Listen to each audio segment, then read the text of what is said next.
Hello everyone. This was our third part of pressure ulcer. So let's start the topic. In this video, we are going to discuss on the wound classification and their healings. Okay.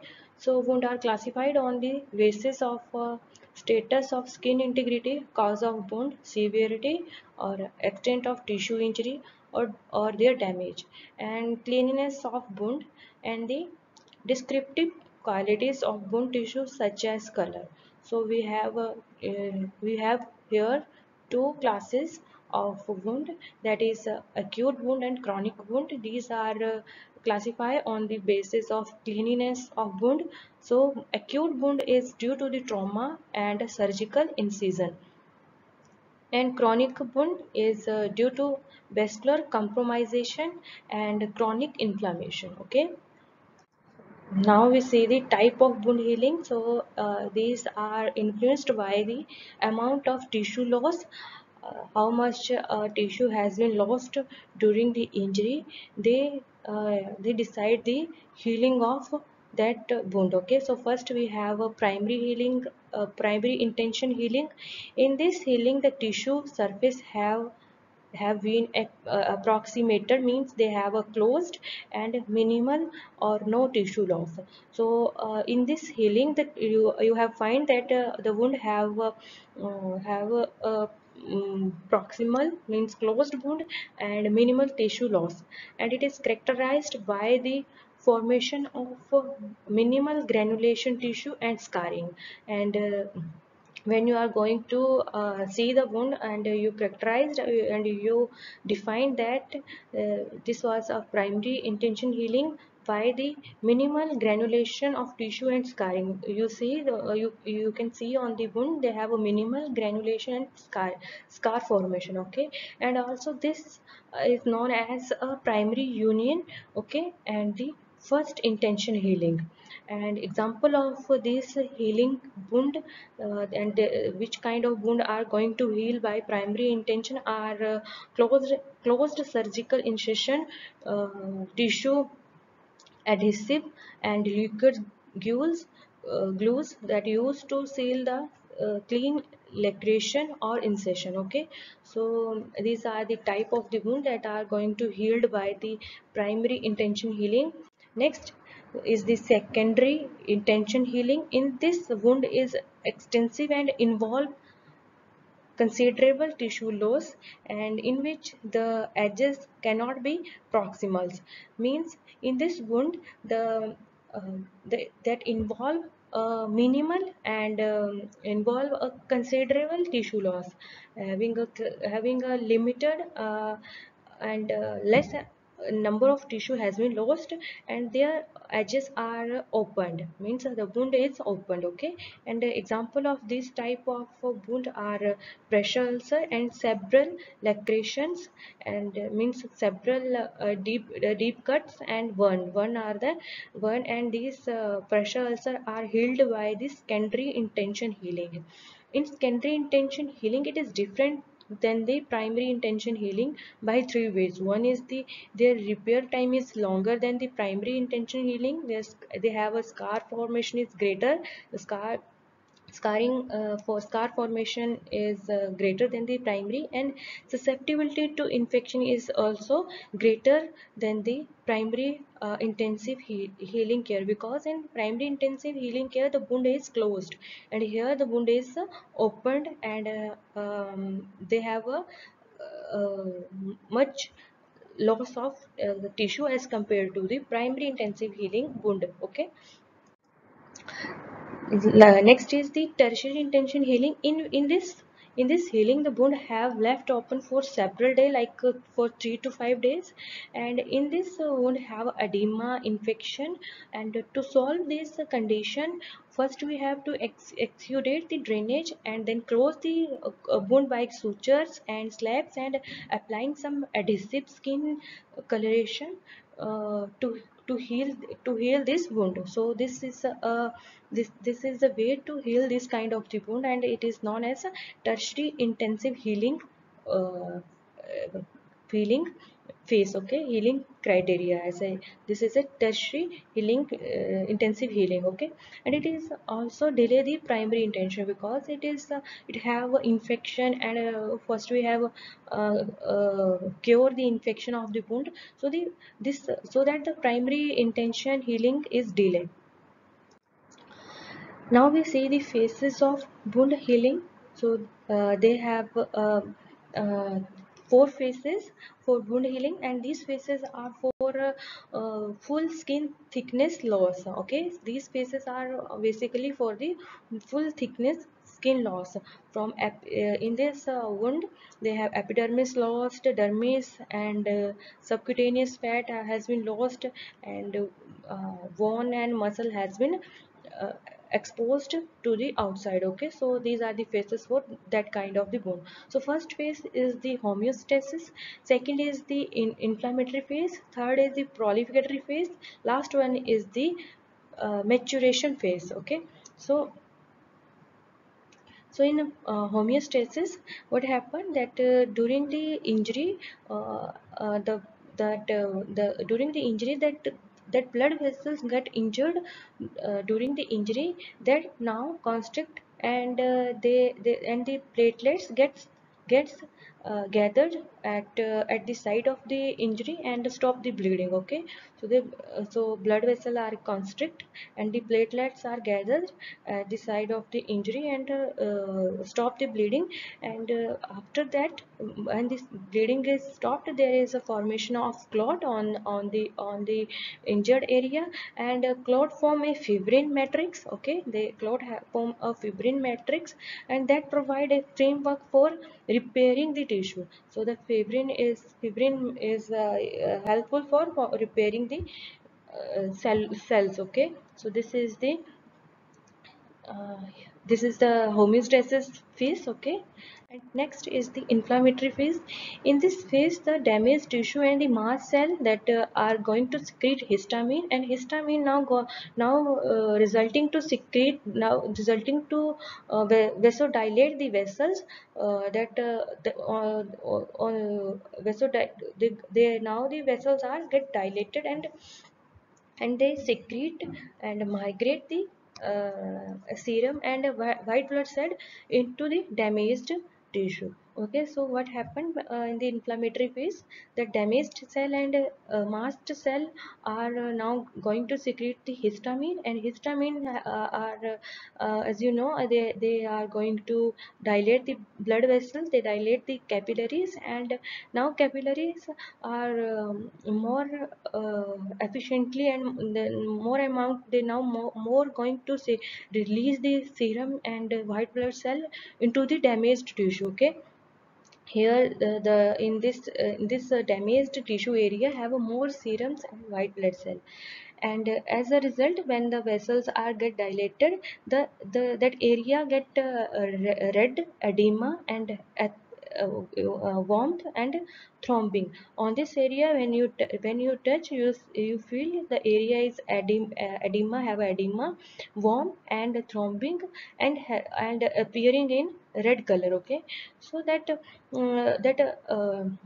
white blood cell are reached to the wound area within the few seconds. Within few seconds, the WBC are reach on the injured area. So the WBC that going to secrete two kind of the uh, leukocytes. First is the neutrophils that begin to digest the bacteria and small debris.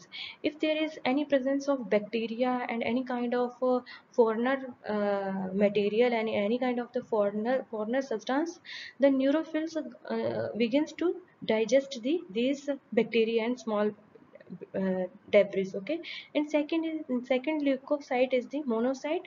Okay, now monocyte, what they're going to transfer into the macrophage. Okay, so the macrophage, as you know, these are the garbage of the cells, they help to clean the wound, and they clean the bacteria, dead cell and debris by the phagocytosis. So these both help to cleaning the wound. But the macrophage, they continue the process of cleaning until the when the wound is not be cured. Okay. And that result to formation of a collagen. In this phase, there is a formation of collagen. When the wound is cleaned, going to clean, there is a formation of collagen, and this is a main component of scar formation. Okay. So in this phase, in the inflammatory phase, you see the scar formation. Third is the prolificatory phase.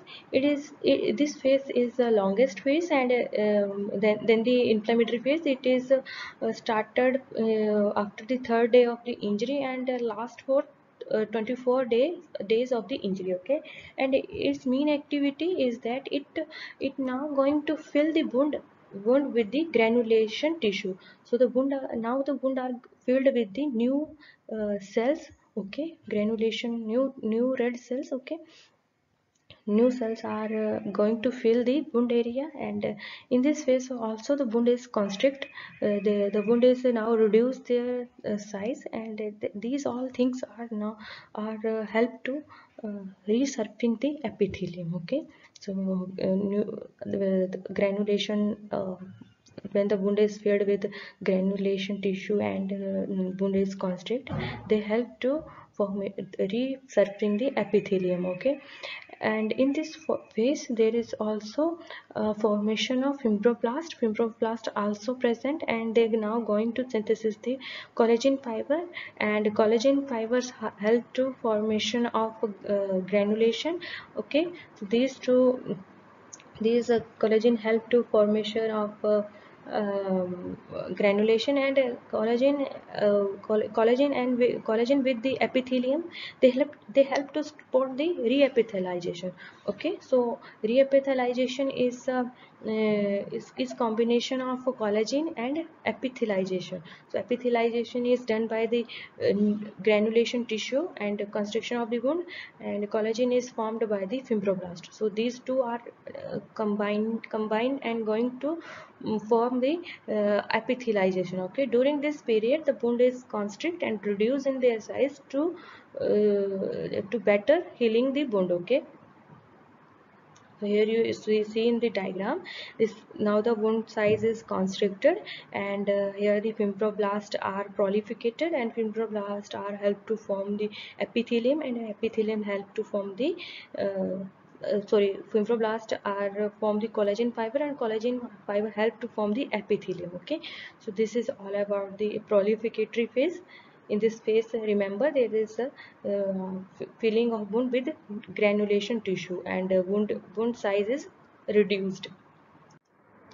In maturation phase, this is a last stage of filling. It take more than year. It depend upon the depth of the tissue and extent of the wound, how long wound has been extended.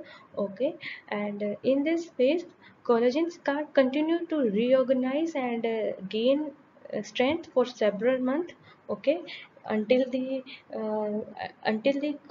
wound is not be get their strength, the collagen are continue to reorganize themselves. Okay. And collagen fiber remodeling and reorganize before ensuring their normal appearance. If the skin is not getting their normal appearance, the collagen fiber continue to form their form continue to form themselves and remodelize themselves. Okay. So this is all about in the maturation phase. Here you see this the fleshy heel epithelium. This is fleshy heel epithelium, and this was the fleshy heel epidermis. So the skin is completely not we get their original and normal appearance. The collagen fibers are continue to remodulate and reorganize themselves. Okay. This is the wound healing stages. Now we conclude the wound healing stages with this diagram. So here you see the first any injury, any kind of the injury occur on the body. There is first stage, that is a homeostasis, and homeostasis for minutes. And in this stage, what happened, that blood vessels, that injured blood vessels are constricted, okay, to reduce the blood loss, okay. And in inflammatory phase, what happened in inflammatory phase, in may in inflammatory phase, that damaged tissue and mast cell are now going to secrete the histamine, and histamine are dilate the blood vessels. Due to dilation of the blood vessel, the secretion of WBC and serum is increased towards the injured area, toward the wound area, and the WBC are now going to perform their work, like they clean the wound area, okay, do, from by the help of neutrophils and macrophages, okay. So they are clean the wound, and they are by cleaning the wound, there was a formation of scar. So in this inflammatory phase, you are going to see the scar formation. And in this proliferatory phase, it promotes the fibroblast migration, okay. Fibroblast, more and more fibroblasts are proliferate, new cells are formed, granulation of tissue has been occurred, and reepithelialization is performed in this stage, and collagen are deposition in this phase, okay. And last phase is the maturation phase. It promotes the wound constriction, wound get reduce the size, and scar tissue are formed, okay. This is all about the wound healing, and these are the time period, how much this uh, a wound is taking for healing their process, okay. So it is histamine for few minutes, inflammatory phase for 3 days, and for proliferatory phase for 3 to 12 days, and remodeling and maturation phase for 3 to 6 months. So wound response to the tissue injury, it is a time, okay. So hope you understand this these days very well. If you have any doubt, any query, put your doubt and query in the comment. I definitely answer your queries, okay. Thank you, keep watching my video.